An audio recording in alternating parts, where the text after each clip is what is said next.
तर नमस्कार मित्रांनो, आज आपल्याला 4 बेस 3 टॉपचा सेटअप डिस्पॅच करायचा आहे. कॉम्पिटिशन लेवलचा सेटअप आहे. 40 लाखाचा विषय. तर तुम्हाला पूर्ण ब्लॉग बघावा लागतोय. तर चला बघू. तर तुम्ही बघू शकता, साऊंडची गाडी आली होती लोडिंग करण्यासाठी. आपल्याला पूर्ण मटेरियल त्यात सेट करून द्यायचं होतं. पहिली गाडी आपण सेट करून घेतली.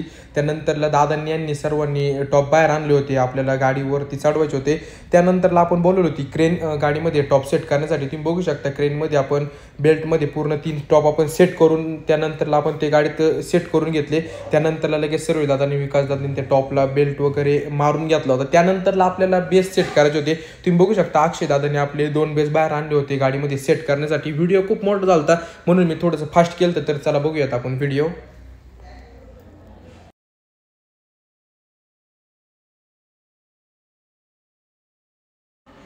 पूर्ण मटेरियल त्यांना आपण गाडीत सेट करून दिलं. त्यानंतरला जायचं होतं आपल्याला साऊंडच्या ग्रँड ओपनिंगसाठी. तुम्ही बघू शकता कसं आहे VS कंपनीचा ताफा. तर जळणाऱ्यांनी आता कॉपी नाही तर बराबरी करायची. त्यानंतरला लगेच तिथं आपल्या दादाची एंट्री वगैरे झाली. एंट्री वगैरे झाल्याच्या नंतरला लगेच आपल्या दादाच्या हस्ते साऊंडची पूजा वगैरे करून आपण साऊंडला नारळ वगैरे फोडून घेतला होता. त्यानंतरला आपण त्यांना तो टेस्टिंग कसं ॲनी सर बोलतील तसं.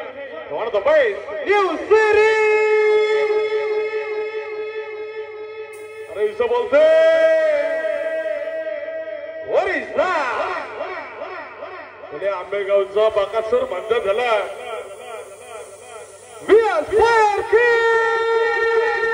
ये भीड बताती है दरबार किसका आहे. तर तुम्हाला आता कॉम्पिटिशनची टेस्टिंग देणार आहोत.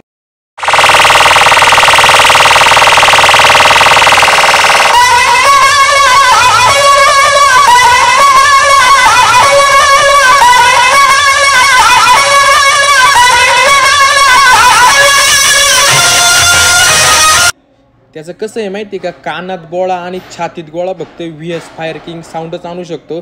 त्यानंतरला साऊंडची टेस्टिंग तुम्हाला कशी वाटली, कॉम्पिटिशनची टेस्टिंग कशी वाटली तुम्ही कमेंटमध्ये नक्की सांगा. तर आता ऐकूयात क्लीन आणि क्लिअर. VS फायर किंग याला म्हणतात क्लीन आणि क्लिअर. आता ऐकायचं नाही व्हायची कधी बरोबरी. किती हवे तोडला तरी तरी आम्हीच कायम वरी. आणि कायम लक्षात ठेवायचं, वन साइड नाही कोणत्या पण साईडने यायचं. त्याला VS फायर किंग याला म्हणतात आंबेगावचा बाकासूर.